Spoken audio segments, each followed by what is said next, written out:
The writing is on the wall for Scarborough. It's more than okay. Scarborough is arguably Perth's most popular and entertaining beach, with a local telling me it's Perth's equivalent of Bondi Beach in Sydney. It's known for its surf, white sand, and lively nightlife. When I first arrived in Perth, I lived near Scarborough with a homestay family. I haven't been back for a while, as it takes almost 2 hours to travel by public transport from a local station at Rockingham, which shows you the vastness of Perth. However, this summer I returned for some perfect day trips, letting the train take the strain, and was shuttled from the station to the beach by the Surf Cat, a frequent and free shuttle bus.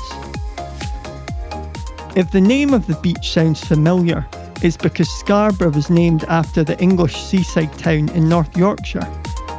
There are many other UK references, including Brighton Beach, just along the coast, Hastings Street, as in Battle of, and Stirling, the name of the council area. I guess it feels like home to the Brits, as a large proportion of the Scarborough population were born in the UK, compared to the Australian average. So were my homestay family, who lived in the nearby suburb of Doubleview. The origin of that suburb's name can be seen on your screen now. Historically though, Scarborough's not always been as popular.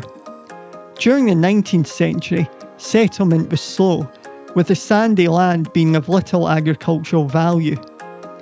By the turn of the century, Perth and Melbourne-based firms had purchased and subdivided land and were selling lots in Scarborough, named to associate it with the English resort.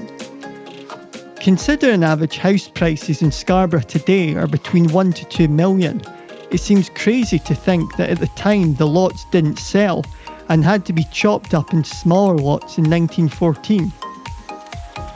It wasn't until after World War II that public auction of the land and large-scale development took place, and by the 1960s, Scarborough became the place to be.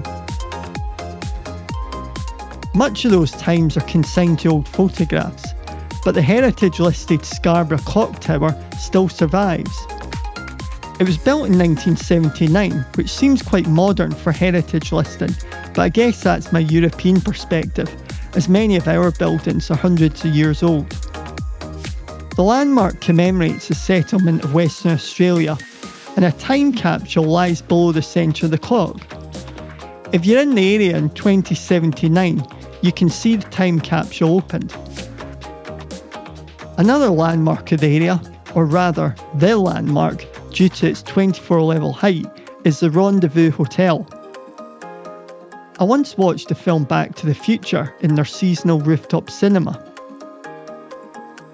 The hotel was built in 1986 as accommodation for the 1987 America's Cup sailing competition, which took place in Fremantle.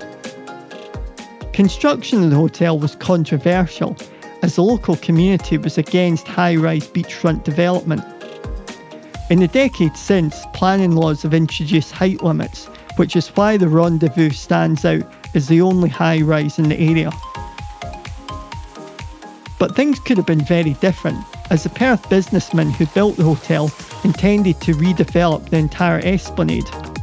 His plans were scuppered though when the family-owned fast food restaurant, Peter's by the Sea, refused to sell to the developer, preventing him from owning the whole strip. The restaurant still exists, and the local walking group meets there twice a week. The demographics of the walking group may be older, but the average age in Scarborough is only 36 years old. In fact, the beachfront has the trendy character of California's Venice Beach. As one local writer put it, the place is inhabited by surf culture, skaters, fitness fanatics, people strutting their stuff, plain old suburban locals, and tourists.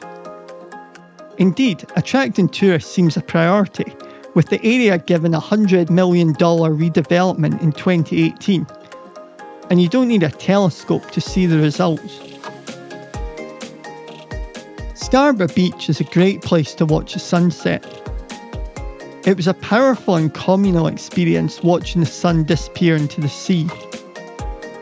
Though sunset was at 7:34, which seems quite early for summer to a Northern European.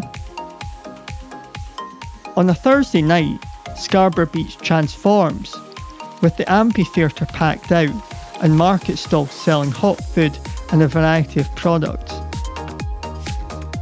There are necklaces, clothes, hats, art, water bottles, tea, and honey, among other things.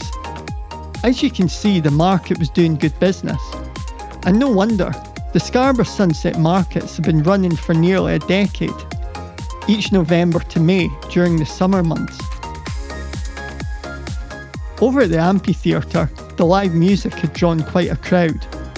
Their session was going well, but on the beach, a woman was playing with fire. She must have needed a few of these to avoid a costume like this. Anyway, I'm off to buy some beard care.